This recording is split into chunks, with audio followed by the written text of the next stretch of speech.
The working principle of the selective wave soldering. The product entry high-precision movable double flux spraying system. Flux can be accurately sprayed to the nozzle positioning.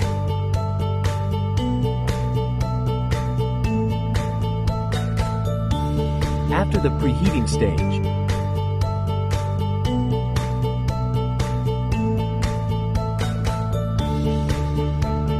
the product is quickly heated up.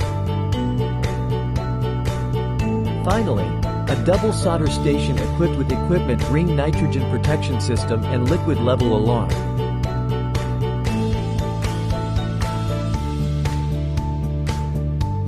It can ensure the stability of tin waves and high-quality welding.